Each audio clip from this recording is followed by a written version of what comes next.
Graças a Deus. Como diz o Cabo do Alciolo, glórias a Deus, né? Aleluia.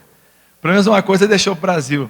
Esse dia eu estava no aeroporto, os comissários de um avião lá, tomando cafezinho, começou a gritar, glórias a Deus. O outro, glórias a Deus. Ó, valeu alguma coisa, né? Glória a Deus. Queridos, o tema desse congresso, eu achei muito interessante, sobre igrejas excelentes, né? Esse é o desafio das nossas vidas. Agora, a pergunta que não pode calar em nosso coração, não deve calar nunca é, tá, igreja excelente, acho que todos nós queremos, mas como eu gero uma igreja excelente?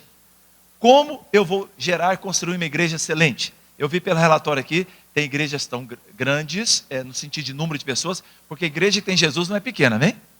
Pode ter 2 pessoas, tem Jesus é grande, glória a Deus, né? Mas estou falando em número de pessoas, talvez em igrejas maiores, outras menores, né? Mas eu creio que todos nós precisamos almejar que nossas igrejas sejam igrejas excelentes. Sejam de 10 pessoas, de 10 mil pessoas, de 100 mil pessoas, mas que sejam igrejas excelentes. Amém, queridos? Na minha concepção, eu tenho muitas igrejas que podem ter milhares de pessoas, eu não iria congregar lá, se eu fosse membro. Porque para mim falta muito dessa excelência. Bom, como é que eu posso gerar uma igreja excelente? A resposta é clara, sendo um pastor excelente. E aí, entra no tema do que eu quero falar com vocês nessa manhã. Pastores excelentes geram igrejas excelentes. Não tem como ser diferente. Essa é a tônica da vida.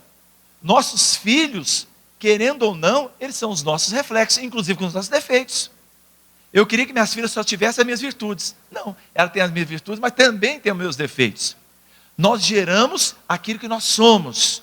Nós falamos aquilo que está em nosso coração. Nós imprimimos na igreja aquilo que nós somos. Por isso a importância dos pastores serem pessoas curadas. Porque pastor doente faz a igreja ficar doente. Pastor infiel faz a igreja ficar infiel. Pastor cheio de murmuração faz a igreja ser murmuradora. Ou seja, lá em Meribá, onde as águas foram amargas, as pessoas beberam daquela água e se tornaram amargas também. Começaram a reclamar contra Moisés. Ou seja, nós precisamos tomar cuidado muito, queridos. É muito bom a igreja estar lotada, e a gente ama e pede que Deus traga pessoas que a melhor coisa do mundo é ganhar vidas para Jesus. Se tem um público que eu amo falar, são 3 públicos. Amo falar para a família, porque eu tenho uma família linda. A minha família é um exemplo do céu. Eu uso muito, apóstolo Noemi, eu uso uma frase que você disse, essa eu uso em todo lugar que eu vou. Você talvez nem lembre, mas você disse. Você falou assim a frase: a minha família é o galardão que Deus me antecipou aqui na terra. Não sei se falou minha família, meu casamento, mas em relação à família. E eu falo exatamente isso. A minha esposa é um galardão que Deus me deu. Minhas filhas são um galardão. O melhor lugar para mim viver nessa terra é a minha família. Tanto é que já falei para Deus, se o céu for igual à minha família, eu estou feliz. Vai ser bom demais lá. Então, queridos, nós vamos entender que o pastor precisa dessas coisas estruturadas para que a igreja também seja. Então, volto a falar um tema dessa ministração. Pastores excelentes. Ou seja, igrejas excelentes são geradas por pastores excelentes. E eu creio que nesta manhã estou vendo muitos pastores de excelência na minha vida, amém? Eu vou citar o texto aqui, eu vou ler rapidamente, que eu já anotei aqui no meu iPad, mas está em Isaías 32:8, que diz assim: o nobre, todo mundo conhece esse texto aqui. O nobre, eu poderia falar, o excelente, projeta coisas excelentes. O nobre projeta coisas nobres. E nas coisas nobres persistirá. Amém, queridos? Então a gente parte daí do que Deus tem para nossas vidas e para nosso ministério. Eu ando muito, viajo muito. Semana passada eu estava pregando em Fortaleza, e um pastor da igreja lá, ele sentou comigo, e ele me pegou no aeroporto 5 horas da tarde, lá em Fortaleza, semana passada. Ele foi me deixar no hotel 10 horas da noite. Ele ficou 5 horas comigo conversando. E ele abriu o coração comigo assim e falou assim: pastor, você não sabe a necessidade de um pai que eu tenho. Ele era mais jovem que eu. Irmãos, não sei se o André falou, eu sou idoso. Maravilha, né? Eu tenho minha carteirinha de idoso. Isso é uma bênção de Deus. Tudo na vida tem a Bíblia tem um propósito para todo tempo, né? É maravilhoso. E aquele pastor sentou comigo e falou: pastor, eu não tive um pai para me orientar. Eu não tive outro pastor para me orientar. Eu não sei o que o senhor vai pregar na igreja, Mas para mim, se eu podia voltar daqui agora, já valeu. Esse tempo que eu passei com você. Mentoreamento. Pessoas que precisam. Pessoas que querem ser excelentes, mas não sabem como. Não sabem para onde olhar. E nós precisamos ter esse desafio hoje. A igreja está cheia de gente que não tem pai, que não tem uma família, que não sabe como olhar, como inspirar. Liga a televisão, vai ver porcaria. Liga a rádio, vai ver conselhos. Eu sei que tem psicólogos bons e ruins, mas geralmente os psicólogos que falam no rádio são porcaria. São os caras que só falam besteira. Eu me irrito quando vejo os caras falando algumas coisas. As novelas, eu nem sei se precisa falar sobre isso. Então, aí a questão é, tá, e se eu não estou sendo excelente? Se eu estou frustrado no ministério? Quantos pastores nós vemos frustrados? E infelizmente até suicidando no ministério. Por quê? Por que eu parei? Por que eu não estou legal? Aí eu faço algumas perguntas para você responder para você mesmo hoje, para que eu possa dar continuidade ao que eu quero falar. A primeira pergunta que eu faço, você precisa responder: na mão de quem está o seu futuro? Seu futuro ministerial, seu futuro como pai, marido, sei lá, filho. Na mão de quem? Olha, pastor, espero que o Bolsonaro mude o Brasil. A minha esperança é na mão dele. Então você vai se frustrar, querido. Não estou falando que o Bolsonaro vai ser um mau governo, não. Eu espero muita coisa dele. Mas não é isso. Qualquer outra pessoa. Ah, o meu futuro está na mão do apóstolo Sinomar. O apóstolo Sinomar pode fazer muita coisa. Mas existem coisas, muitas que ele não poderá fazer por você. Na mão de quem? Ah, na mão da sorte. Eu detesto fazer casamento. É quando as pessoas, espero que eu tenha sorte no casamento. Pessoa que leva casamento por sorte, alguma coisa, tem certeza que seu casamento vai fracassar. Nós não levamos por sorte, nós levamos casamento por decisões. Atitudes nós vamos ter em nossas vidas, não por sorte. A sorte de Deus jogou um dado, nosso futuro não tem um dado para Deus jogar. Existem decisões. Então, na mão de quem está seu futuro? Deus quer que hoje você agarre isso e possa transformar e algo novo possa surgir na sua igreja a partir desse ano, em nome de Jesus. Aí você fala, pastor, mas minha igreja está bem, mas estou falando algo novo. A minha igreja está bem, mas eu quero coisa nova, queridos. Eu preciso estar satisfeito com o que Deus fez, mas porém querendo mais ainda de Deus, amém, queridos? Esse é o desafio das nossas vidas. Após Sinomar, a idade que tem, o que ele já fez, ele poderia tranquilamente aposentar. Chega, eu já contribuí com o reino, e contribuiu muito, não foi pouco não. Contribuiu muito. A Luz para os Povos é uma igreja extremamente conhecida, e apóstolo, eu digo para vocês, todas, pelo menos para mim, todas as pessoas que falaram da Luz para os Povos falaram bem. Se falaram mal, não foi para mim. Não foi para mim. Sempre falaram bem. Há uma igreja, sabe, luz para os povos, é luz, graças a Deus por isso. Então o apóstolo, já fiz, e nós falamos, Deus, muito obrigado pela vida do apóstolo Sinomar. Mas ele está continuando a fazer, por quê? Ele está feliz com o que Deus fez? Tá, mas eu vivo pelos projetos aqui que querem coisas novas. Então, querido, isso que é lindo em nossas vidas. E aí, a pergunta é, e se você está parado, desanimado, onde você parou? E por que você parou? Na mão de quem está seu futuro? Onde você parou? Lembra de Pedro? É bom pregar pastor, porque não precisa explicar, que você já sabe. Pedro lançava a rede lá a noite toda, a gente sabe disso, e Jesus chegou e falou, agora você vai lançar mais uma vez. Pedro falou, chega, estou lavando a rede, não aguento mais. Jesus, vai lançar mais uma vez, Pedro. Vai naquele lugar mais profundo ali, lança para o lado direito do seu barco. Naquele momento, da frustração da vida de Pedro, foi o momento que ele mais escolheu para a glória do nome do Senhor. Queridos, eu creio, eu gosto muito de pregar e profetizar.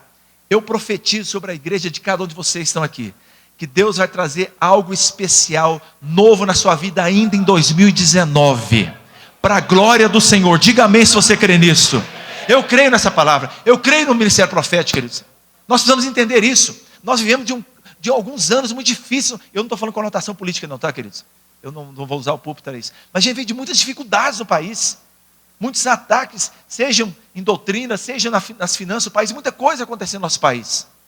E muita gente ficou desanimado. Muitos pastores desanimaram, queridos. Mas deixa eu te contar uma coisa, queridos. Toda grande sucesso, toda grande invenção, ela surgiu no momento de crise. No momento de crise. E eu quero dizer uma coisa para vocês nessa noite. Glória a Deus. Ué, me deram muito tempo aqui, hein? Maravilha. Deve ser até o final do almoço esse aqui. Deixa eu contar uma coisa rapidinho para vocês. Eu tenho um irmão. Olha para vocês entenderem uma coisa. Eu tenho um irmão, eu aprendi muito com a vida dele. Ele é uns 4 anos mais novo que eu. Eu nunca dei trabalho à minha família, minha esposa sabe. Eu nunca bebi, nunca fumei, nunca peguei carro de meu pai escondido, nunca bati, não fui para a delegacia, nada. Meu irmão ficava irritado porque eu chegava em casa, eu estava dormindo, era mais velho que ele, eu dormia com a Bíblia abraçado. Eu tive tanto problema que quando eu fui para o seminário, em janeiro de 1980, eu estava no STEB, e todos os dias na capela, um seminarista dá um testemunho. Aí os caras contavam lá que eu usei drogas, que eu dei tiro, que eu fui preso, que eu era maconheiro, que eu era traficante, que eu era isso, que eu enforquei minha mãe, matei minha avó, aquelas coisas assim mais horrorosas. Assim, eu não estou aqui tirando a credibilidade, não. Eu achava até bonito o testemunho. Eu me emocionava, tem algum testemunho que eu chorei, lindo, não estou criticando não. Só que eu falei, meu Deus, todo mundo tinha dado testemunho. Foi no dia do meu testemunho, eu vou falar o quê?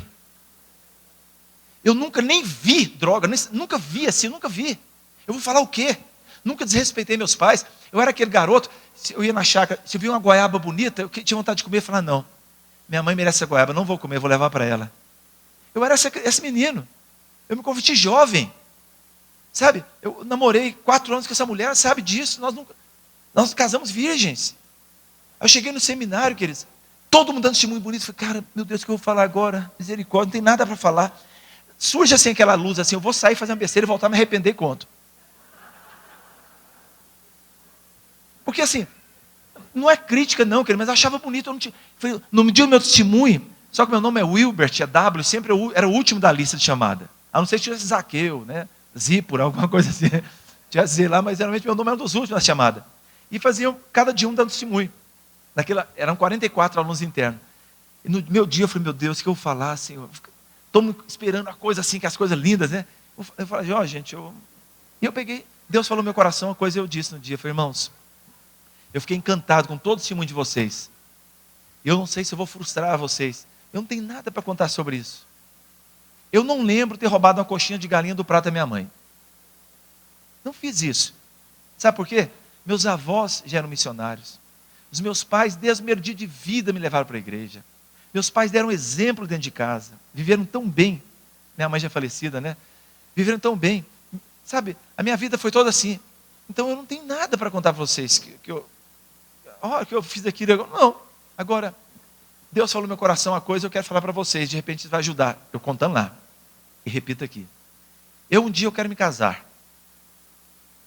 E quando eu casar, meus filhos tiverem 21 anos como eu tenho hoje, se tiver um lugar para dar testemunho, eu quero que eles tenham o mesmo problema meu. Olha, eu não vivi o mundo, eu não tenho nada para contar para vocês. Esse é o meu testemunho. E é o testemunho que eu espero que meus filhos também sejam. Eu acho que meu testemunho foi o melhor. Ninguém ficou arrepiado, nada.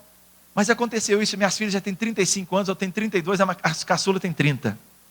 As minhas filhas nunca desviaram um dia. Nunca se rebelaram contra a gente. São pastoras, são servas de Deus, amam o Senhor. Então, queridos, eu quero dizer isso para você. Sabe, quando a gente serve ao Senhor, é algo maravilhoso e vale a pena. Isso é lindo para nossas vidas. Então, a gente precisa pensar, aonde eu parei, por que eu desanimei? É hora de retomar. Aí, voltando aqui à história do meu irmão, que eu comecei a contar, meu irmão ficava oprimido por isso. Aí, queridos, com 18 anos, meu irmão era o contrário, meu irmão era terrível. O meu irmão roubava carro do meu pai, meu irmão fazia pega na rua, meu irmão ia briga e parar na delegacia, meu irmão chegava em casa bêbado, e ele falou assim, você era o meu opressor, porque eu chegava bêbado de madrugada e você mais velho que eu, dormindo com a Bíblia abraçada. Eu falei, esse cara me oprime, eu me sentia culpado, você me acusava na minha vida. Esse meu irmão falava. E para completar, ele com 18 anos engravidou uma menina com 15. Esse meu irmão. E pior, o pai dela queria matar ele de qualquer jeito. Era lá do Rio de Janeiro, do morro. E aí, queridos, o meu pai saiu aqui de Brasília, foi lá conversar, apaziguar o cara. Meu irmão estava, meu irmão nem segundo grau tinha feito, largou a escola no meio. Eu fiz curso, fiz pós-graduação, mestrado, eu fui estudando, meu irmão nem segundo grau. Então ele era o meu oposto. Aí ele foi para o Rio de Janeiro, e lá começou a trabalhar no mercado, que fica marcando preço, aquela maquinazinha no mercado. E ele começou a marcar, e pegava produto velho, levava para casa a mulher grávida, ia pegar aqueles produtos, lata amassada, e passou dificuldade, e foi para o interior do Rio, arranjou um caminhão de gás, e vendia gás de rua em rua, gritando, ó o gás, ó o gás. Ganhava um dinheirinho durante a semana, no sábado o caminhão quebrava, todo o dinheiro que ele ganhou era para arrumar o caminhão novamente. E a vida dele foi passando necessidade, passando fome. E a mulher tinha dado a luz e ficou grávida de outro, porque a responsabilidade dele era sempre grande. E aí, queridos, e ele falava, gente, o que eu vou fazer? E o pai dela não queria nem saber deles, não ajudava em nada. E ele falou, Ibe é apelido, viu gente? O meu não é Ibe. Eu queria ir na festinha levar minha filha, eu não tinha roupinha para pôr nela. Aí um dia, eu fui num japonês, você pode vender a roupa fiada? O japonês, não, tá doido, vou vender roupa fiada para você não. Aí pegou uma roupinha velha e foi para o Rio de Janeiro, de ônibus, para o aniversário da sobrinha da esposa dele. Nesse meio tempo, deu enchente lá na cidade que ele morava, é Cachoeira do Macacu, tem um rio lá, e a lama entrou e lavou o rio, a casa. Quando ele chegou, já não tinha nada. A esposa grávida juntando enxoval. A enxurrada levou tudo. A esposa chegou em casa e começou a chorar na lama. O meu irmão falou assim, naquele dia, Deus começou a falar comigo, eu entrei para o banheiro, ajoelhei no meio da lama e comecei a chorar.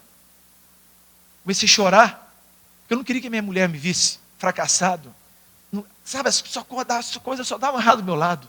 Eu vi você lá em Brasília bem, você já estava trabalhando no tribunal, eu trabalhei 37 anos no tribunal, eu me aposentei.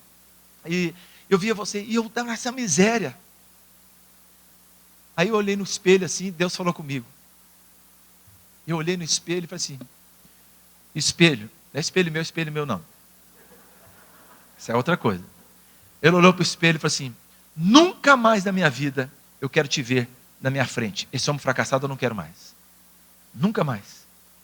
Limpou os olhos, a lágrima, Deus falou com ele, fez a oração no banheiro e falou para a esposa, meu bem, a gente é burro demais, Deus está falando com a gente um tempão, que nos quer tirar desse lugar, e a gente insiste, e coloca desculpa, não dou conta, não posso.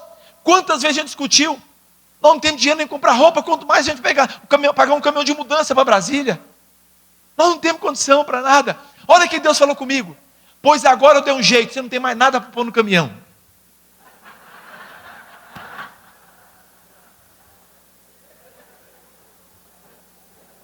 Ele falou, está vendo que Deus está abrindo as portas?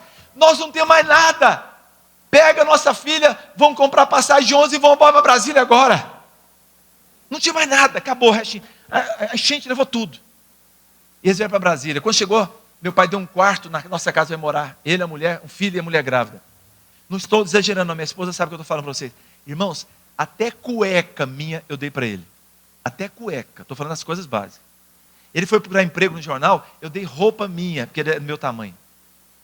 Dei roupa minha, cueca, dei as coisas, porque não tinha nem roupa mais. Acabada a vida. Só resumindo a história. E Deus começou a abençoar a partir daquele dia na vida dele. Hoje, resumindo, ele é um cara de 50 e tantos anos, já tem netos, ele casado mesmo com aquela mulher, deu certo, vive muito bem naquele casamento. Ela engravidou com 15 anos, como eu falei, tinha 18, mas vivem bem, são avós, já tem neto de 8, 9 anos, sei lá, tal. Ele é um cara, tem 2 fazendas, tem 2 restaurantes, deve ter uns 20 apartamentos. O cara é rico, ele é muito rico. Agora ele fala para onde que ele dá o testemunho? Ele fala assim, o pior dia da minha vida se transformou no melhor.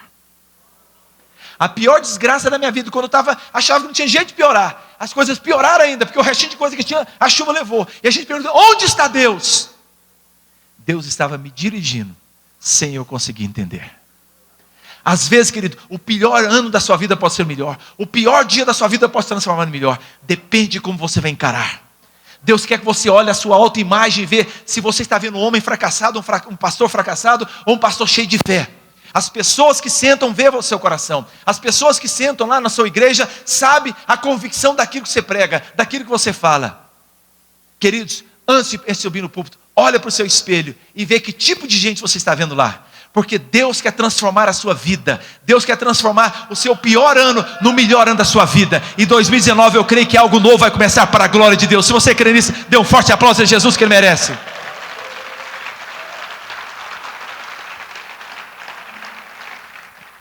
E se vocês me permitem, eu separei algumas coisas, alguns breves conselhos que eu queria dar para vocês. Primeira coisa, creia e medite sempre possibilidades e nunca sobre impossibilidade.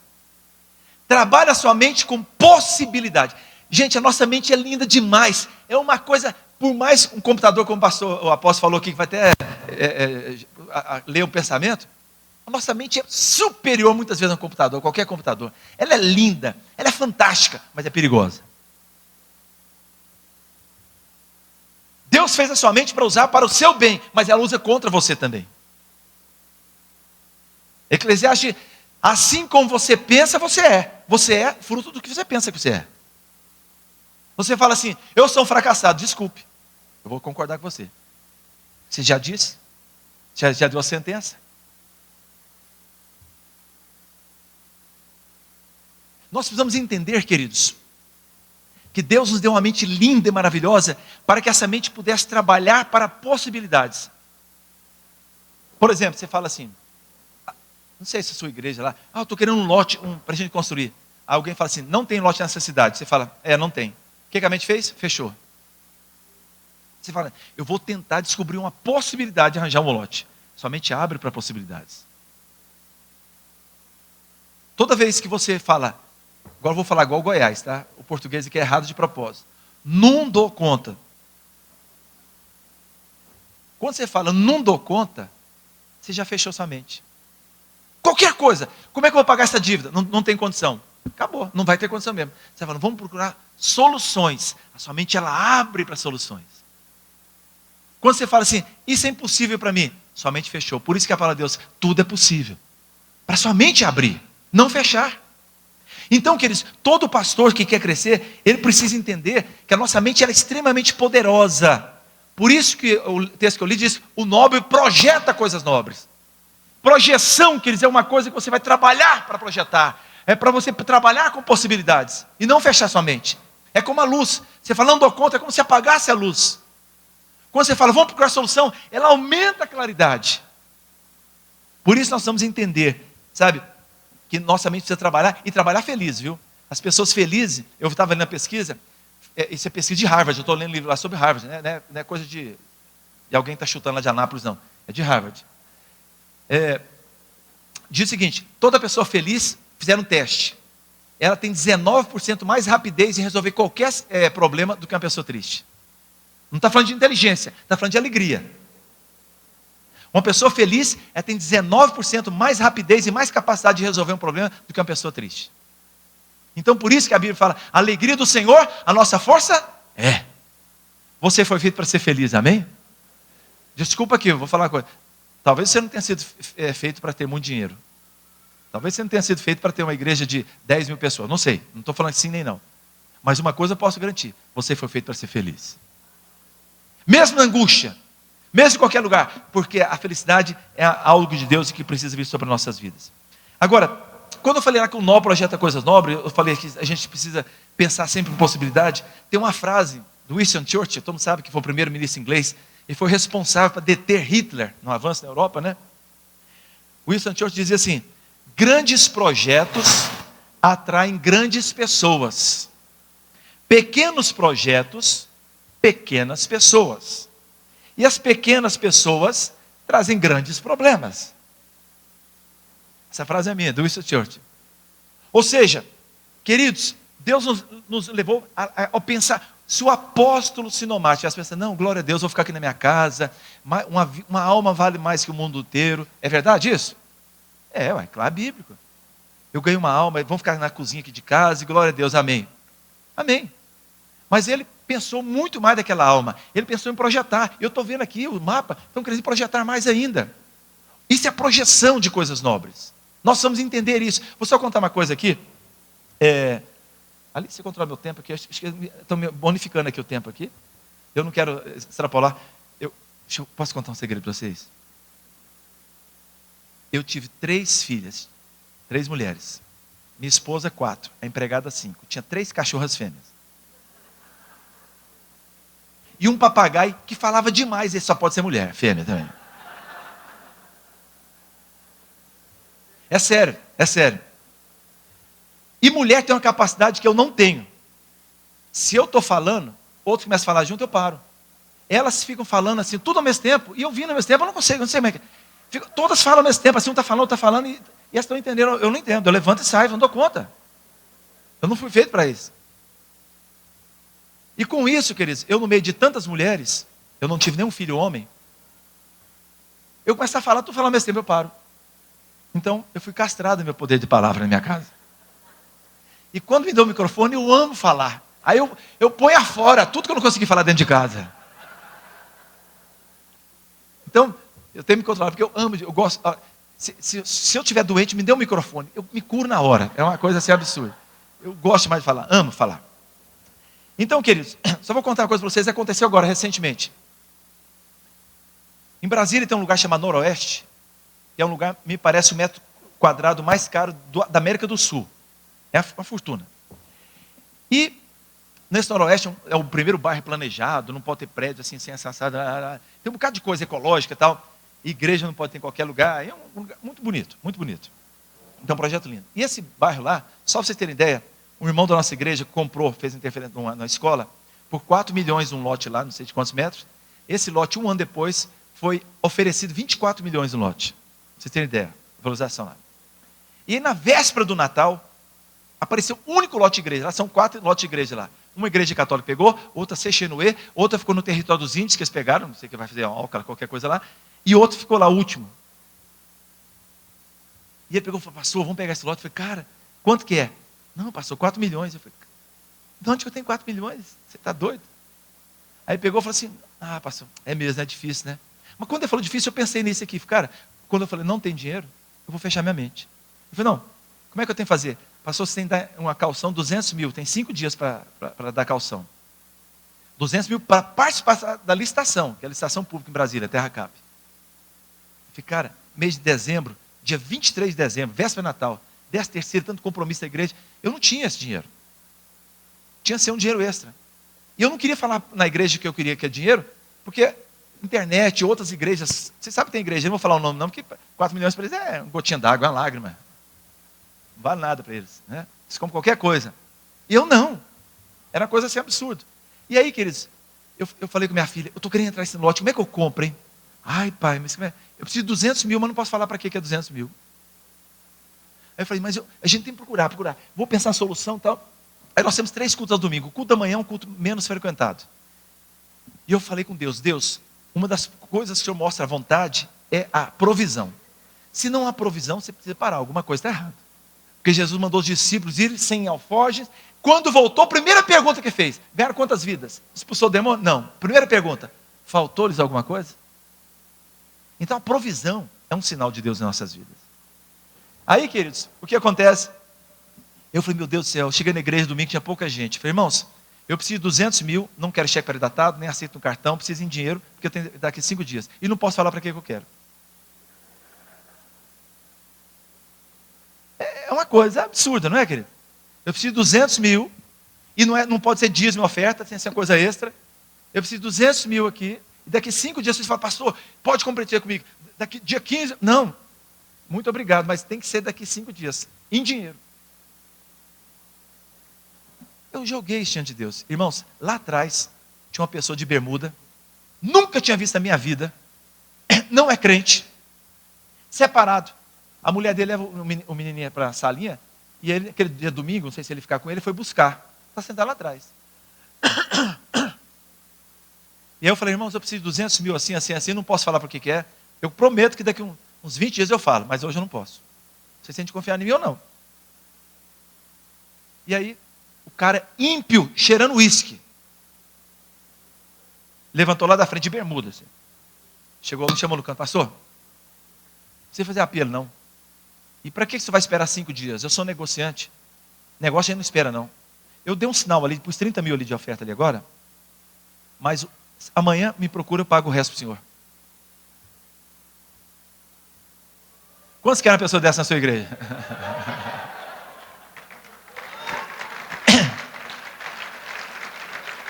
Aí eu falei, esse cara está cheirando uísque, amanhã não vai estar lembrado.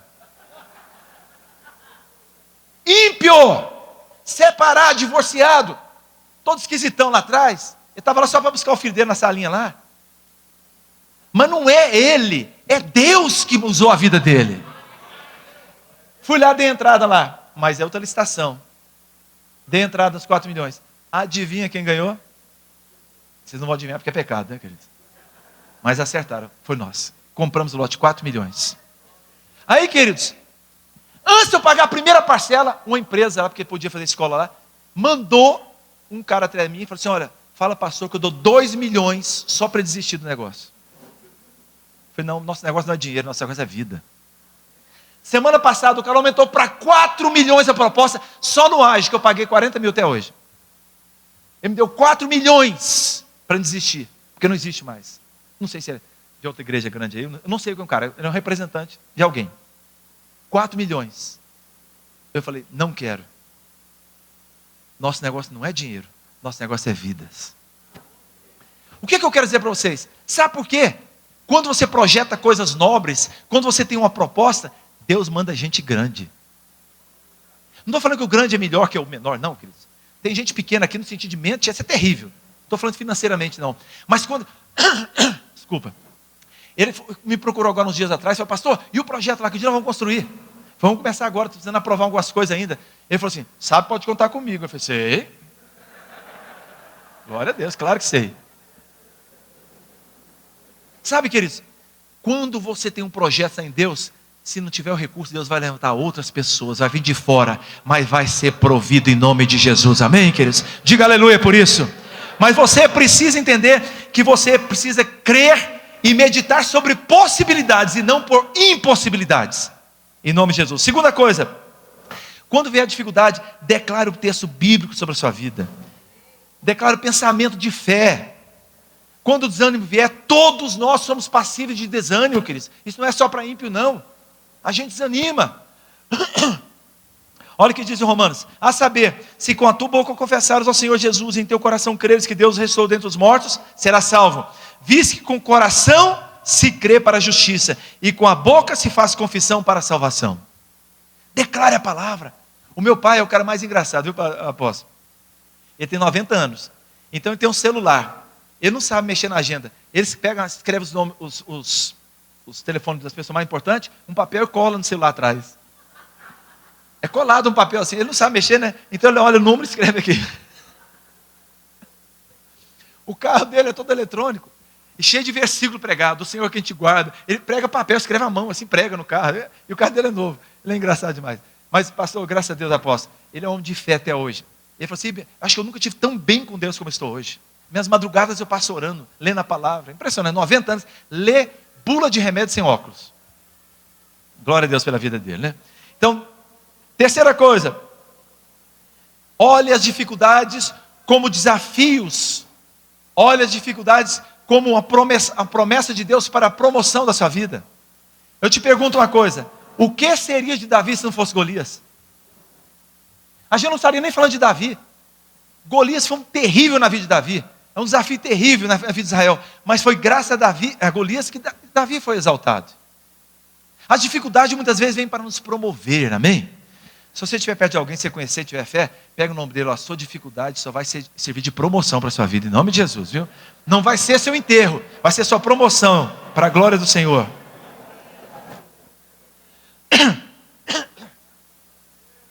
Lembre-se, querido, os desafios e as possibilidades são bênçãos em nossas vidas.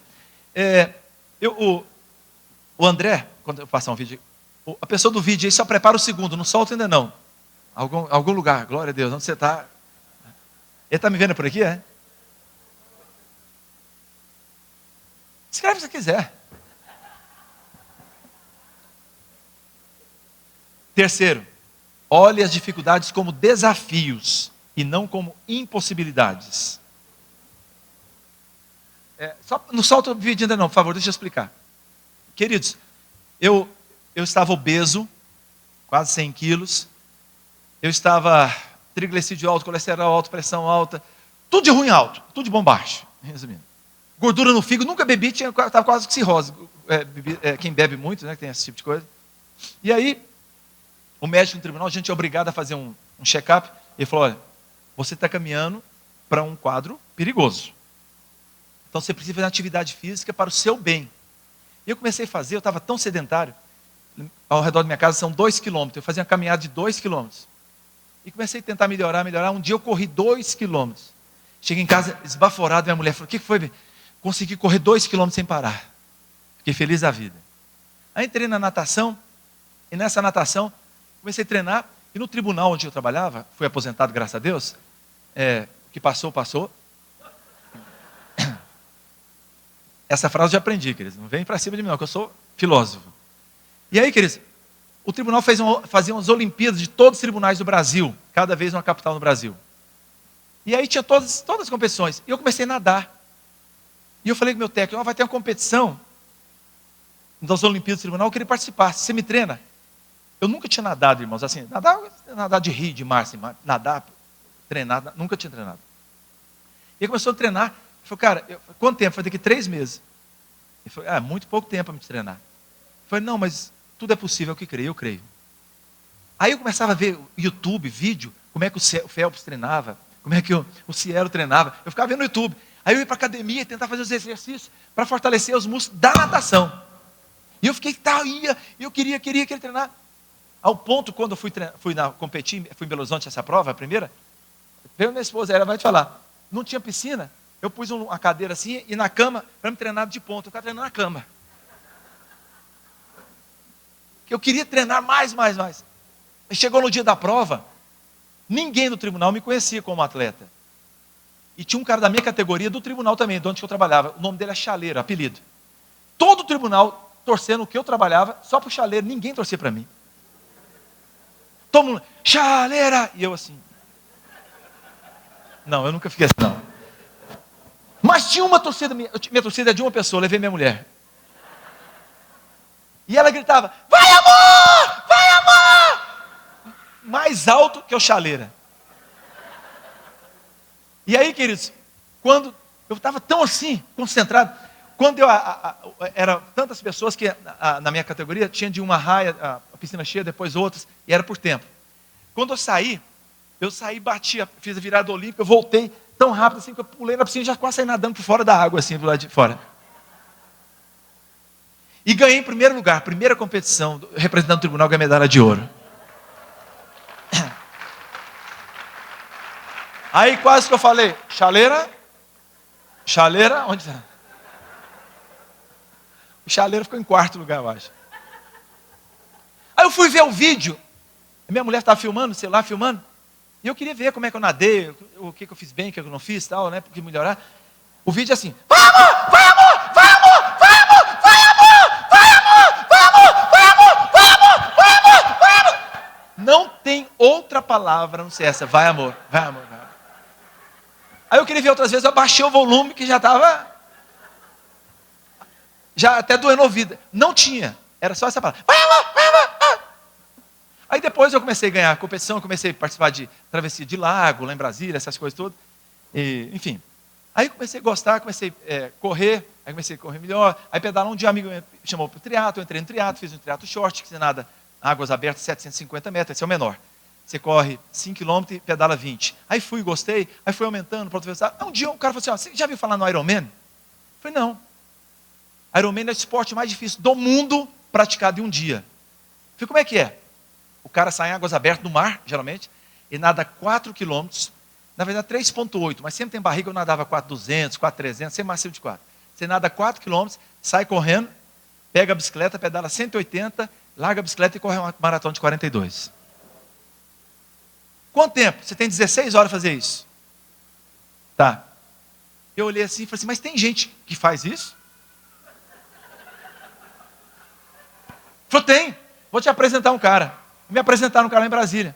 E eu fui conhecer ele e falei, cara, como é que você consegue? Acho que a gente fica preparando tanto tempo para correr 10 quilômetros, que 42 é o final da prova. Você vai correr 42, depois você está cansado. Você vai começar a maratona, 2h30 da tarde, só a pique. Depois você ter pedalado 180, nadado 4 quilômetros. Aí você vai correr 40. Isso é um absurdo. Eu fiquei pensando sobre aquilo. Eu falei, vou fazer esse treino. E comecei a me treinar. E fui e fiz. E nesse período, vocês vão ver aí, eu me tornei campeão brasileiro 2 vezes. Fui para vários mundiais no Canadá. Participei no Panamá, Canadá, Porto Rico, Estados Unidos, Havaí, na parte francesa do Canadá, na parte inglesa.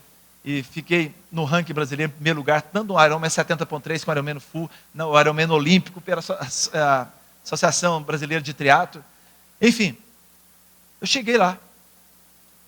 E as pessoas falam assim, é impossível. Eu comprei um piano com 52 anos de idade, nunca tinha tocado, nada. Comprei um piano, fui lá em São Paulo, comprei um piano de meia cauda, achei como é lindo do mundo. Aí eu cheguei, um amigo meu no tribunal falou assim, eu falei, cara, você é músico, eu comprei um piano. Você sabe tocar? Eu falei, não. Quantos anos você tem? Eu falei, né, eu estou com 60 agora. Eu tinha 52, né? 52, eu falei assim, você é doido? 52 anos, você vai aprender a tocar piano agora? Piano começa desde novo, cara, você é maluco? Eu falei, agora eu estou ferrado, porque eu já comprei. Aí ele falou assim, aí ficou assim, né? Com dó. Aí eu sentei no piano e comecei a brincar. Com um mês eu comecei a tocar músicas com as duas mãos certinho e tal. E levei um vídeo para ele. Ele, cara, você quebra todos os meus paradigmas. Eu falei, não, seus paradigmas estão errados. Lembre-se que a limitação do homem não está na carteira de identidade, mas está como ele pensa. Se você pensa correto, você vai alcançar. Por isso que eu falo aqui hoje, eu falei esse Ironman louco, se eu perguntasse aqui, quantos que acham que são capazes de fazer Ironman aqui? Talvez, vamos supor que a metade levantasse a mão, outra metade. Quem não dá conta? Outra metade. Qual das duas metades estavam certas? As duas. Porque o cara falou que não dá conta, está certo, já sentenciou, não vai dar conta mesmo. Uma das coisas que eu colocava no meu coração, toda competição que eu ia para me ganhar. Muitas vezes eu estava errado. Mas eu sabia, eu falei, tudo é possível. E no meio de prova, eu ganhei vidas para Jesus. No meio de prova, eu ajudei pessoas. No meio de prova, fiz tantas coisas. Minha mulher sabe aí, ganhei vidas. Se você pôr meu nome lá, tem vários jornais que ficaram muito, imprensa do tribunal, na TV Justiça, uma reportagem minha grande, Jornal Metrópole, você vê, tem vídeo meu lá, até na Globo, todo lugar já apareceu. No tribunal, depois que eu pratiquei esporte, as portas se abriram para dar palestras. Eu já dei palestra para atletas, quando eu anunciava 1000 atletas, 100 atletas entregando a vida para Jesus. O meu técnico era depressivo, hoje é um cara convertido, ele, a família dele, todo serve ao Senhor. Muitas pessoas, no meio da corrida, paravam e começavam a conversar com você, pastor. Cara, foi Deus que colocou você do meu lado. E eu falei, foi mesmo. Porque eu sou pastor em todo lugar. Eu posso estar de bermuda, eu posso estar de calção de banho, eu posso estar no tribunal, eu continuo sendo pastor. Eu sou tempo integral para a glória de Deus. Vou mostrar um videozinho aí, dá uma parada. Ele é rapidinho, um minuto. Por favor, tem som aí.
Amém, queridos? Então, tem gente que é mestre em falar que você não pode. Tem gente que é mestre em falar que você para com isso. Infelizmente, queridos, não estou aqui falando, pastor, que você tem que ser Ironman, nada disso não. Por favor. Nem eu estou praticando mais, tem 2 anos que eu parei. Eu só corro. Ano passado eu quase morri de frio em Boston, correndo a maratona lá, mas consegui sobreviver. Mas o que eu quero que você entenda é que você precisa fazer alguma coisa de atividade física, sim. Tem pastores amigos meus que foram bênção na minha vida, eu tenho certeza que Deus falou com ele através. O pastor Carlos Alberto, meu amigão, pesar 135 quilos, eu falei, Betão, cara, perde um peso, cara, só saúde. Aí eu falei, que é isso, Ibe? No céu nossos corpos serão transformados. E é verdade, ele está lá sendo transformado uma hora dessa. Ele morreu. O mais triste é que o ministério dele foi interrompido, que era um cara jovem, deixou a família e filhos. Um ataque fulminante. Então, queridos, Deus tem para você um ministério longo, amém, queridos? Um ministério profícuo, com bastante excelência, mas você precisa ter saúde para isso. Senão você não consegue. Amém? Quantos conseguem? Diga amém. Quarta coisa, nunca se intimide com ninguém, queridos. Sabe? Que diremos, pois, diante dessas coisas? Se Deus é por nós, se Deus é por nós, Romanos 8,31, né? Se eu fosse contar para vocês, às vezes, que eu quase que eu faria um filme Duro de Matar. Já puseram arma na minha cabeça. Um cara chegou, o diabo chegou na porta da igreja e falou assim, eu vou te matar. Eu falei, eu? É. Por que você vai matar? Você sabe muito bem. Não fala em código não. Fala aqui que você está querendo matar, por quê? Você sabe muito bem, você está me perseguindo. Cara, você está louco. sei nem quem você é. Um tempo depois eu estava pregando na igreja, ele chegou, comprou um cabo de machado, ele é drogado e tudo mais, chegou lá, quebrou meu carro todinho, carro novinho que eu tinha. O pessoal chegou, levou a polícia e tal, e levaram ele estava armado, e ele tinha entrado para matar, inclusive a minha filha. Nunca, irmãos, a única coisa que eu falo mal é do Flamengo. Eu não sei se ele era flamenguista, não sei, não posso afirmar. Eu não falo mal de nada, não falo mal de ninguém, eu não tenho inimigo. No caso daquele rapaz, eu nunca tinha hora nem com cara feia para ele. Aí, enfim, Deus me livrou. Aí depois, pouco tempo depois, eu estou na loja, entra uma arma, coisa na minha cabeça. Se olhar, vai morrer. Estava só eu sozinho na loja. Tem dias assim, você está no lugar errado, com as pessoas erradas, fazendo a coisa errada. Eu não estava no lugar errado, estava na loja, comprando uma ração para um papagaio cheio em casa. Segundo, não está no horário errado, é 2h30 da tarde. E não estava com as pessoas erradas, que era tudo trabalhador, estava ali. Nada servia. E puseram a arma, o cara pegou e falou assim, vai entrar aqui, e vou te matar. Não sei o que. Me levou para um canto, assim, onde tinha um saco de ração. Tira a camisa, deita no chão. Você de 2 drogados, com a arma assim, cara louco. Porque, quando você, não sei se alguém já esteve debaixo de uma arma assim, você pensa assim, não, o cara, eu gosto desse filme, o cara fica conversando, e aí? Então, você vai morrer, você sabia? Porque você, não tem isso não, cara. Aquela coisa assim, e te xinga. Me xinga de vagabundo. Eu sou vagabundo? Te xinga, tu não tem nome. Aí você fica ali e você fala, gente, esse cara, ele pode puxar o gatilho até sem pensar, tão drogado o cara está. E tão desesperado, olhando para os lados, vai chegar alguém, enquanto eu estou lá no caixa. Na hora, eu lembrava tudo que eu via na televisão, eu lembrava de tudo que eu precisava fazer, manter as mãos à mostra, não fazer movimento brusco, não ficar olhando na cara dele. Eu lembrava de tudo isso, engraçado. Se o meu coração estava batendo a 70 por minuto, desculpa. Eu acho que não foi para 72, eu acho. Porque eu fiquei tão tranquilo. Eu só orava para o diabo, você não tem poder sobre a minha vida. Eu só vou morrer o dia que Deus quiser, não o dia que você quer. Eu falava tudo isso. Tanto é que ele ficou tão apavorado que eu vi um relógio no meu pulso, que a igreja tinha me dado de presente no meu aniversário. Aí ele falou, tira o relógio e passa para mim. E olhando lá. Eu não aconselho. Eu tirei o relógio, mas fiquei com ele na mão, escondi dele. Ele foi embora, não levou nem meu relógio. E aconteceram tantas outras coisas. Sabe uma coisa que eu aprendi? Eu sou imortal, até Deus cumprir o propósito dele na minha vida nessa terra. Quantos tem essa fé? Diga amém. Então, querido, nunca se intimide por ninguém. Diga amém por isso, glória a Deus. Seja um homem generoso. 7º, né? Não. É porque eu pulei uns 3 aqui, não vai demorar. Seja generoso, não se torne egoísta, queridos. Mateus 7,12 fala, tudo quanto, pois, quereis que os homens vos façam, assim fazei vós também a eles. Irmãos, muita gente que não é abençoada, vou contar para vocês. Eu posso ter mais 15 minutos? Tem? Obrigado. Não, sério mesmo, pode falar aí, porque eu estou pulando alguns pontos aqui, eu gosto de falar, eu vou falar algumas coisas importantes. Deixa eu falar aqui uma coisa interessante, queridos. Preste atenção aqui. Apóstolo Omar, esses dias eu conversei com meu pai. Meu pai foi prefeito de Anápolis, foi deputado estadual, foi vereador, foi amigo do Bernardo Saião, do Pedro Duvico, do Cenico Bichek, tem carta dele escrito lá e tal. Meu pai teve altos e baixos na vida. Altos, e também teve momentos que foi no fundo do poço. E é um dia desse agora, uns 2 anos atrás, mais ou menos, tomando um cafezinho com meu pai, falei, pai, volta a falar, meu pai lê muito, tem a cabeça boa ainda. Já está ficando 90 anos, não é tão fácil, né? Eu falei, pai, o que valeu a pena a sua vida e o que não valeu? Qual conselho você daria para esse seu filho aqui, ó? O que o senhor poderia me dar um conselho? Ele pensou. Foi, meu filho, eu faria 3 coisas para você. Do que valeu a pena e do que não vale na vida. E negócio de ter carro, ter casa, ter lá mais dinheiro. E meu pai falou assim, se eu ganhar essa loteria hoje, não vou ganhar porque eu não jogo. Mas ele falou, para mim, eu não queria. Fazer o quê? 90, o que eu quero ganhar na loteria? A não ser que fosse dar para os outros. Mas para mim, para que eu quero ganhar loteria? Não tem sentido. Então, há muitas coisas, chega um momento que passa na sua vida. Então tem 3 coisas que são duradouras que você deve guardar. Ele falou, a primeira delas, cuide da sua família. Porque quem vai estar com você no final da sua vida, cadê meus amigos? Cadê todas as pessoas? Eu trabalhei na BBC de Londres, morou também lá. Cadê as pessoas? Eu só tenho carta delas. Mas ninguém está comigo. Quem está comigo hoje é a minha família, meus filhos, meus netos. E às vezes a gente dá o melhor tempo para aqueles que não estarão conosco. E o pior tempo para aqueles que ficarão até o fim conosco. Então cuide da sua família em primeiro lugar. Segunda coisa, Ele falou, não canse de ser bom.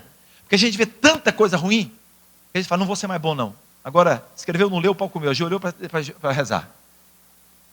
Quem com ferro será ferido. Ele falou assim, não canse de ser bom. Hoje eu fico lembrando, os melhores momentos da minha vida são as coisas que eu pude ser bênção, que eu pude ser bom para as pessoas. E a terceira coisa, eu falei 3 conselhos. Nunca se aparte de Deus. Isso é a coisa mais importante da minha vida. Os amigos passam, o dinheiro passa, a fama passa, mas Deus permanece ao seu lado. Nas minhas madrugadas que eu estou sozinho, vem a presença de Deus, às vezes eu choro diante de Deus. Às vezes eu quero que Deus me leve logo para estar com Ele. A presença de Deus é algo maravilhoso. O resto é resto, meu filho. Cuide da sua família, seja bom e nunca se aparte de Deus. E eu tenho levado essas coisas a sério. Eu entendi lá em Gênesis 12, quando Deus chama Abraão, Deus fala com Abraão, Abraão, sê tu uma bênção. Em outras palavras, você foi feito para ser bênção.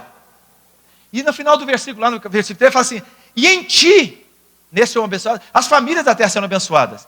Eu estou te abençoando para você abençoar. Em outras palavras.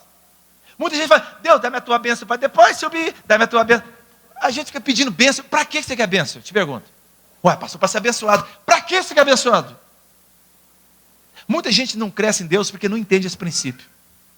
Quando Deus começa a falar só com Abraão.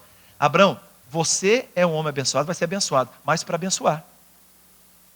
Eu preciso ser abençoado para me abençoar. Eu quero ter dinheiro para me poder abençoar aqueles que não têm. Eu quero ter poder de influência para a minha influência. Eu conseguir abrir porta para aqueles que não conseguem abrir portas. Nós precisamos ter esse sentimento, queridos. Isso não é comum comigo. Alguns dias atrás, uma pessoa chegou na igreja e falou assim, pastor, um empresário, eu quero te dar uma oferta. Quando a pessoa fala, me dar uma oferta, eu sempre entendo que é igreja. Eu falei, meu querido, vai lá na igreja, põe no gasofilácio, tem um envelope, você pode colocar lá. Pastor, mas é para você a oferta. Eu falei, não, eu estou suprido, eu não gosto de misturar as coisas. Coloca lá no gasofilácio. Aí foi e colocou no gasofilácio. Esqueci aquele assunto. Segunda-feira o pessoal da contabilidade me liga, pastor, tem envelope aqui lacrado, grampeado, escrito bem grande, para o pastor Ibe. Ai meu Deus do céu, me dá um nome aí. Ah, já sei, liguei para ele. Fulano, você colocou uma oferta lá na igreja, um envelope lacrado, o pessoal não sabe nem quanto tem no envelope, e está dizendo, para o pastor Ibe. A pessoa entendeu certo, a oferta é para o senhor, pastor. Eu falei, mas você lembra que eu pedi para você colocar no gasofilácio, para a igreja lá? Eu falei, não, pastor, eu sou filho de pastor. Eu sou empresário, mas sou filho de pastor. E lá na igreja você pensava assim, vamos abençoar a igreja, não vamos comprar lâmpada nova, vamos comprar um projetor novo, vamos comprar um microfone novo. E para mim, que sou filho de pastor, o maior investimento que eu posso fazer na minha igreja é na vida do meu pastor. Então esse dinheiro é para o senhor. Eu falei, tá, mas você está bem claro que eu não estou precisando de dinheiro. E que eu vou pegar esse dinheiro e vou dividir com outras pessoas. Tudo bem? Pastor, se o senhor vai pôr fogo, o problema é seu, eu estou te dando. Fui lá, peguei o envelope, tinha 10 mil reais em dinheiro. Eu peguei 5 pacotinhos, peguei e falei assim, vou pegar metade. 5 pacotinhos de 1.000 e saí distribuindo para outras pessoas que precisavam. Sabe o que eu entendo? Que Deus quer me abençoar para que eu possa ser um abençoador. E com isso, que outras bênçãos vieram. Se eu fosse contar só nesse mês, né, Alice? Coisas que Deus abriu porta na minha casa, você não acredita. Você não acredita. Mas meu irmão falou, você é muito abençoado. As coisas que vocês são fáceis. Não é que sejam fáceis, queridos.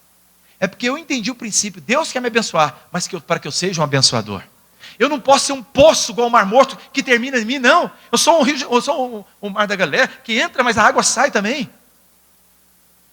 Talvez muita gente não consiga ser abençoado por causa do egoísmo. É isso que a palavra de Deus fala. Você precisa abençoar. Diga amém por isso. Mais um. Mantenha a estabilidade familiar. Já perdi a conta. Vai somando aí. Se alguém não cuida dos seus parentes, especialmente os da sua própria família, negou a fé. E é pior que um descrente. É 1 Timóteo 5,8. Irmãos, sabe, eu vou falar uma coisa aqui, vocês não precisam, isso aqui é uma opinião minha. Se o apóstolo Omar tiver opinião diferente, fica com a dele. Eu sei que muita gente fala, filho de peixe não é peixinho. Na minha opinião, filho de peixe é peixinho, sim.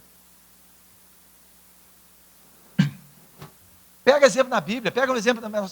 Quando muita gente conhece a minha filha pregando é igual eu, só que ela está superando. Graças a Deus. Ela já está lá na frente. Todas as minhas filhas têm um caráter nosso. Pega Josué e Caleb, você sabe a história dos dois, né?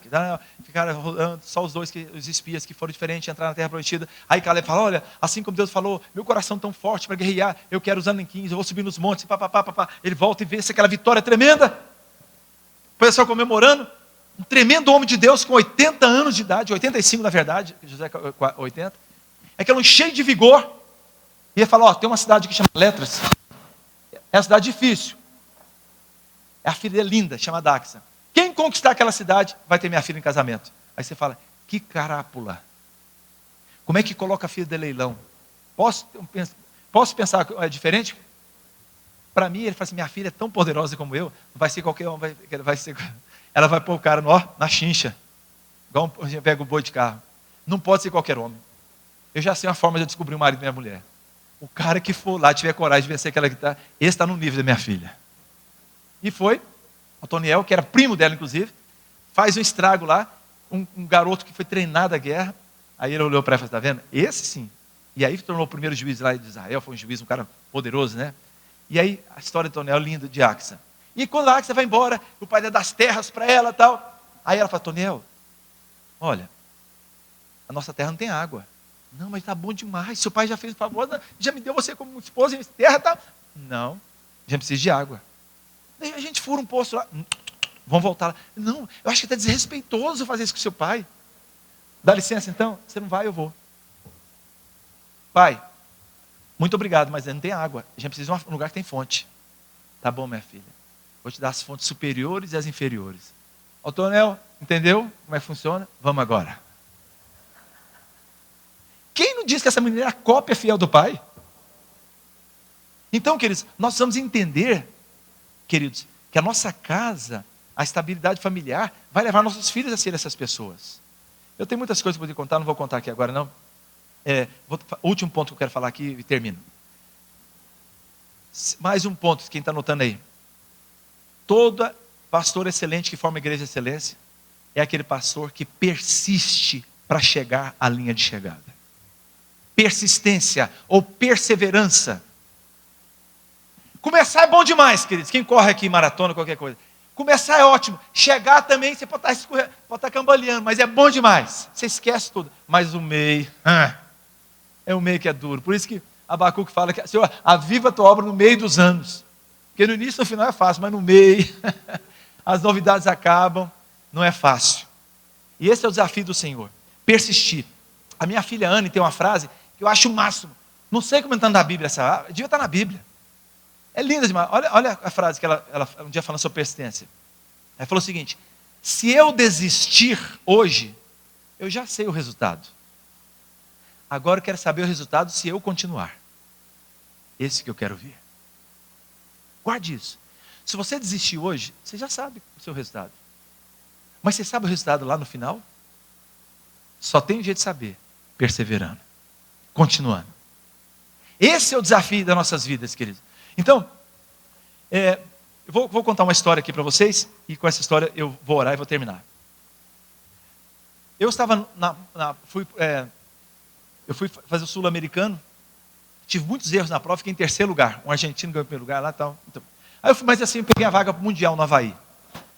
E no Havaí, segundo a notícia lá daqueles dias, foi o dia mais quente dos últimos 10 anos. E o Havaí, para quem sabe, aquela ilha lá no Pacífico, é uma terra vulcânica, você pedala 180 na estrada, você não vê uma árvore nem de longe, sombra nem pensar.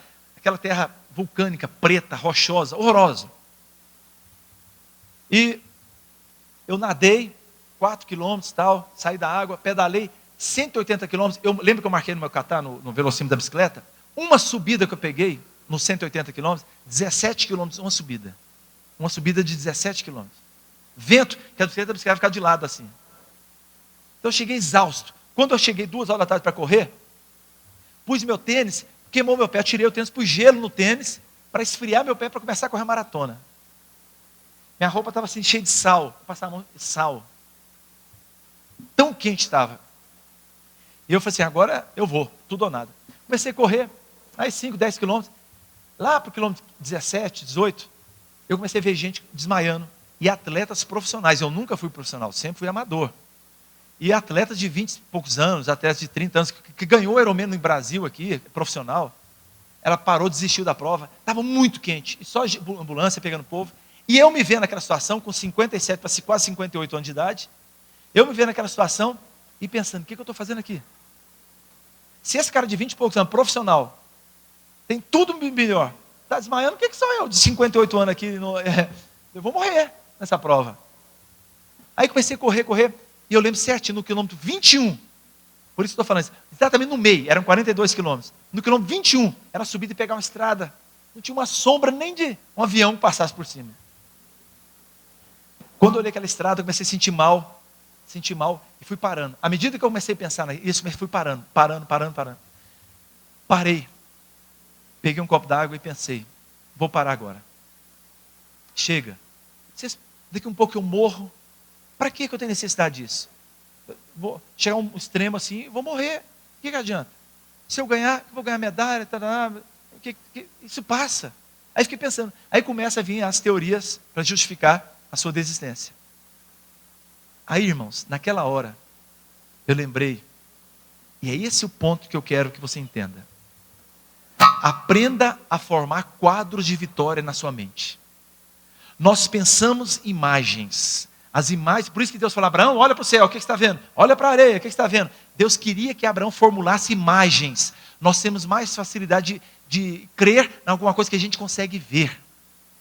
Guarde o seu coração. Quando estiver muito desanimado, forme imagens na sua mente, propositalmente, de coisas que você quer que aconteça, para gerar fé no seu coração.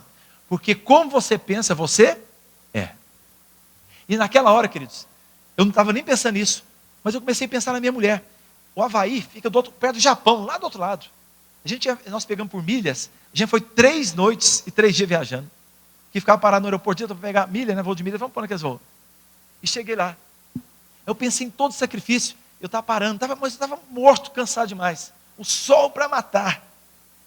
Naquela hora, irmãos, eu lembrei da minha mulher. Em todas as provas, exatamente, em todas as provas que eu fiz, desde a primeira, que ela gritava, vai amor, as outras provas, eu fiz no Brasil inteiro, fiz em outros países, ela do meu lado, e ela corre com uma sacolinha, para ver se eu preciso de alguma coisa, ela fica vermelhinha, cansada. Na largada, no Mundial, eu esqueci meu Garmin, que é essencial para ver meu tempo, para ver tudo. Ali esqueci no hotel, e não dá tempo de voltar lá. A coitadinha, saiu correndo, foi lá no hotel, a pé, para voltar para buscar o Garmin. Quando foi, eu já tinha nadado e saído. Ela voltou e já não estava mais. Ela saiu perguntando às pessoas no lugar que as bicicletas passavam mais lenta. Uma subida lá, não sei aonde, perto do sinaleiro. E ela foi para lá esperando, correndo com sacola, que calor. Quando eu passei, meu amor, mas seu relógio, correndo. Ah, vai amor. E eu fui embora na bicicleta, pôr no relógio e fui embora. Todo o tempo todo, ela fica, amor, tem uma pessoa na sua frente, quando se passava em algum lugar. Olha, está tantos minutos. Ela sempre do meu lado, me torcendo, sempre. E naquela hora, queridos, minhas filhas estão no Brasil, a CBS dos Estados Unidos transmitindo, internet e tal. Minhas filhas, meus netos, meus genros, todo mundo no Brasil. E eu pensando, eles devem estar pensando, cadê o número dele que não passa em tal ponto? Cadê? E eu parado, andando. Naquela hora, queridos, eu fiquei pensando, tinha uma arquibancada muito maior que essa igreja aqui, muito maior, o dobro desse aqui, um tapete azul, gente do mundo todo, Japão, alemão, francês, inglês, americano, do mundo inteiro. Então as pessoas iam chegando e tinha um painel, e os caras anunciando o seu nome, quando passava o número lá, olha, falando de tal, chegando do Brasil, aplauso, e o povo na rua, pondo na mão para você passar, tal, a chegada, né? E eu pensando aqui, falei, ai meu Deus do céu, minha mulher está me esperando, tadinha, desde 6 da manhã, ela está comigo. Foi muito pesada essa prova, a minha largada foi às 7, eu terminei 7 horas em ponto, fiz 12 horas, foi muito, muito dura essa prova para mim. Minha mulher o dia todinho me aguardando, naquele sol. Eu falei, está lá na... Tenho certeza que toda vez ela está esticando o pescocinho para ver se eu estou chegando. Senta na minha errada. Imagina. Ela fazia estar lá me esperando. E eu tenho certeza que ela está guardado no peito dela aquele grito que ela sempre gritou. Ela falou assim, na hora que eu chegar, eu vou gritar novamente o nome dele. Vai, amor. Queridos, quando eu comecei a formar o quadro da minha mulher na linha de chegada me esperando, meus filhos no Brasil vibrando, e eu recebendo a medalha, imediatamente, é igual o Popeye come aquele espinafre. Eu só não tinha um cachimbo. imediatamente veio uma força sobre a minha vida. Eu comecei a correr, para quem corre aqui, eu estava correndo naquela hora 5,30, 5. Eu fui para 4,10, 4,15 meu pace. Depois da prova, e comecei a correr, e fui ultrapassando. E quando eu olhei assim, eu falei, cara, eu preciso segurar, porque senão eu vou quebrar, falta 21 quilômetros ainda. E para quem está cansado, 21 é muita coisa. Até para quem está descansado, depende da pessoa, né? Eu falei, eu comecei a segurar, porque eu estava correndo muito. Queridos, Deus é testemunha. A partir desse momento eu não parei nem um minuto mais. Os próximos 21 correndo, porque eu só pensava na minha mulher, estava esperando, minha esposa está esperando, ela está na linha de chegada, e eu vou chegar, eu não vou parar. E queridos, por mim eu não corria mais, por mim eu tinha parado no quilômetro 21, mas os outros 21 eu corri por ela, porque eu sabia que ela estava esperando. E queridos, quando eu entrei na rua principal, em Kona, no Havaí, fiz a volta assim, aquele último quilômetro, e o povo já na rua, já pôr a mão assim, aplaudindo você. Eu chegando, eu não queria saber de povo, de japonês, de alemão, eu não queria saber nada. Eu queria saber uma voz em português que pudesse gritar, vai amor. E eu sabia que ela estava em algum lugar, eu corria, eu subiava, que ela conhece meu subir, para ver se eu via ela em algum lugar, vai estar em algum lugar. E quando eu entrei na linha de chegada, antes de chegar no tapete azul, queridos, vou pedir o menino, tirei a foto, o que ela fez lá? É coisa de brasileiro, pichadora. Olha o asfalto que ela escreveu.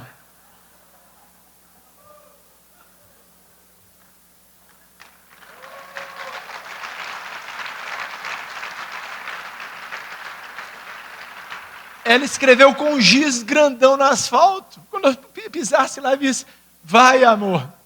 Pôs o nome dos meus netos, meus filhos, meus genros, todo mundo assinando, vai amor. Queridos, naquele momento lá, eu pensei, eu fiz alguma atividade hoje? Nem lembrava mais. A alegria da chegada foi tão grande que eu esqueci o sofrimento da prova.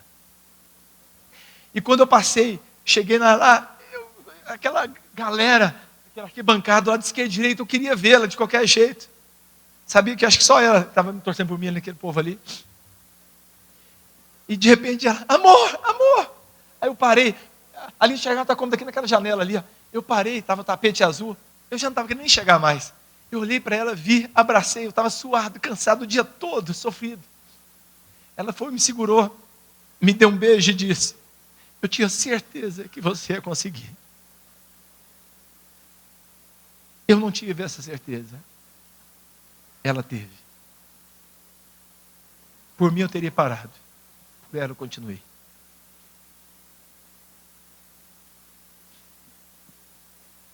Eu passei a linha de chegada, me deram medalha, aquele negócio todo lá. Aí me deram, vamos levar você para comer alguma coisa. Eu falei, não quero comer, eu quero voltar lá de lá. Porque o que me motivou não foi a comida, não foi a medalha. O que me motivou todo lado de lá da linha de chegada. Fui, abracei ela, nos alegramos, voltamos para casa. E eu aprendi essa lição, queridos. Hebreus capítulo 12, fala que sobre a corrida, fala da multidão, fala exatamente isso. Eu consigo ver Hebreus 12, exatamente isso. Fala, e nós como corredores, fala, olhando firmemente para o autor e consumador da nossa fé, que está na linha de chegada. Meu querido e minha querida, eu termino falando para você, não desanime no meio da jornada. Tem dificuldade? Tem. Você pode ter vontade de desistir do ministério? Talvez tenha tido mesmo. Muitos passaram por isso. Mas deixa eu te falar uma coisa. Quando chegar na linha de chegada, você vai ver que todo o sofrimento valeu a pena. Quando você chegar na linha de chegada, Jesus vai estar lá na linha de chegada. Hebreus 12 fala isso, a gente olhando para ele lá na linha de chegada. Eu tenho certeza, com todo respeito que eu tenho a Deus, seu Senhor e ao Espírito Santo, nesta manhã, Ele está falando para você, você que pensa em desistir, você que está desanimado, Deus está olhando para você dizendo, vai amor, não desista não, eu estou na linha de chegada te esperando, porque quando você chegar a alegria será tão grande, que o sofrimento passado não poderá se igualar a ele. Que Deus abençoe vocês.